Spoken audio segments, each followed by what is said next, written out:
Magandang umaga po sa ating mga kababayan. Muli, ngayong araw ay tutungo tayo sa bahagi ng Korte Suprema. Hihilingin natin na aksyon ng Korte Suprema itong mga panawagan ng taong bayan na sagutin na, solusyonan na. At talagang galit na ang ating mga kababayang Pilipino. Lalong-lalo na itong ipinail ng mga anak ni dating Pangulong Duterte, itong habeas corpus na hanggang ngayon mga kababayan ay hindi pa rin ginagawa ng aksyon o hindi pa rin binibigyang linaw ng Korte Suprema. 1 year na po mga kababayan, at ang nangyari nga ay ayon sa ICC o International Criminal Court ay parang balik daw at hindi nila hahayaan na si Pangulong Duterte ay maibalik ho sa Pilipinas. Kahit ito ho mga kababayan ay nagpapatunay na wala namang jurisdiction ang ICC dito sa ating bansang Pilipinas. So anong nangyayari mga kababayan? Ano ang nangyayari? Dami ho natin mga Duterte riders ho dito, kasama din yung ating mga kababayan Pilipino na nandoon sa bandang hulihan. May dalang banner, karatula, panawagan sa Korte Suprema na aksyonan na itong napakaraming mga petisyon na hanggang ngayon parang nahihirapan ang Korte Suprema na pagdesisyonan. Mabuti na lang ngayon talaga mga kababayan ay nakapagdesisyon na ang Korte Suprema patungkol dito sa Unprogrammed Appropriation o UA, na kung saan ay kini-question ho dito ang GAA 2023-2024. Ngayon mga kababayan, ang hinihiling ho natin ay aksyonan din ng Korte Suprema itong habeas corpus na ipinail ng mga anak ni Pangulong Duterte. Ito ho ay isang magpapatunay mga kababayan. Kapag ginawa nila ito, patunay talagang gumagana ho ang ating Supreme Court. Pero kapag hindi inaksyonan, masasabi ho natin hindi gumagana. Alam naman ho natin, nagpapangsyon pa rin mga kababayan ng Korte Suprema. Kaya patuloy ho ang panawagan ng ating mga kababayan Pilipino. Yan grabe. So ito mga kababayan ay bilang paghahanda rin para dito sa nalalapit na Mayo 1, kung saan talagang matinding kilos protesta ang gagawin ng iba't ibang mga grupo, kasama ng makakaliwang grupo at grupo ng mga taga Batangas na hanggang ngayon ay nandyan sa Liwasang Bonifacio na patuloy na nananawagan na ibaba ang IBAT, ibaba ang VAT, ibaba ang excise tax, dahil kung hindi ito ibababa ay hindi matutulungan ang ating mga kababayan Pilipino na umaasa lamang sa lumang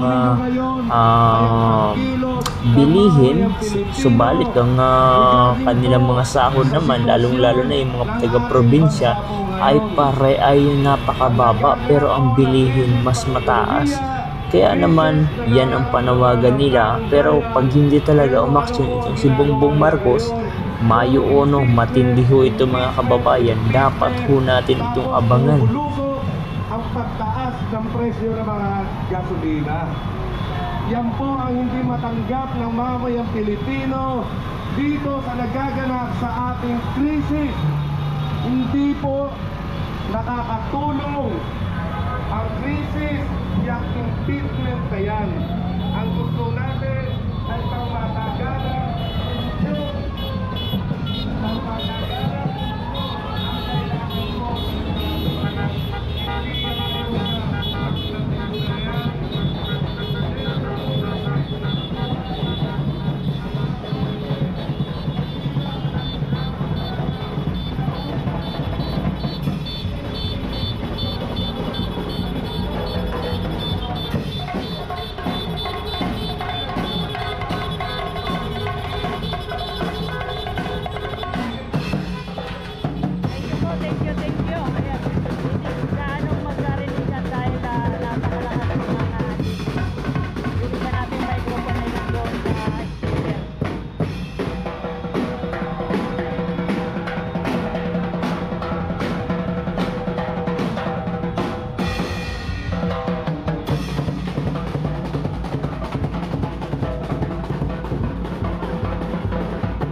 Pang-pitong araw na po namin ito na pumupunta sa Korte Suprema para ipanawagan sa mga justices.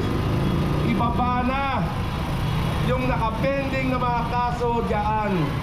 Lalong-lalo na itigil yung muro-muro o sarswelang nagaganap sa House of Representatives. Yung sarswela na yan, ipatigil na yung impeachment na yan.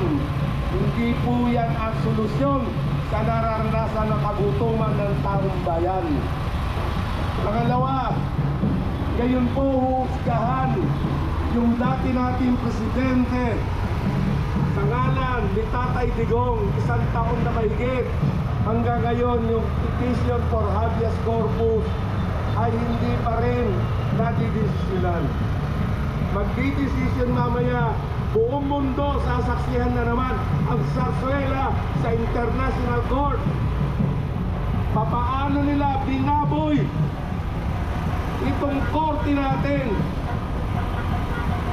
Huhusgahan, meron bang, ibig sabihin yung petition, meron bang jurisdiction ang ibang bansa na litisin ang dating presidente ng Pilipinas? Yan po ang huhusgahan.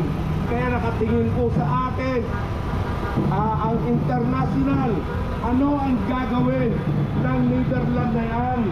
Yung dahil na yan. Kaya po tayo araw-araw hanggat hindi nagigising ang puso ng Korte Suprema na bigyan na yung petition for habeas corpus, pauwiin na si Tatay Digong dito litisin para na sa ganon. Gumagana naman ang ating korte, bakit sa ibang bansa ililitisin? Kung yung mga OFW natin kinukulong sa ibang bansa, ang pangunahing trabaho ng ating gobyerno pauwiin dito. Pero kakaiba po ang naganap dito sa atin. Ang naganap, pinakidnap ang dating presidente ng Pilipinas, dinala sa dahig para sa ganon, doon daw nilitisin. Lintik. Ay buwagin na natin ang Kongreso, buwagin na natin ang Korte kung hindi lumalaganap o hindi nagpapatuloy ang ating serbisyo sa hukuman.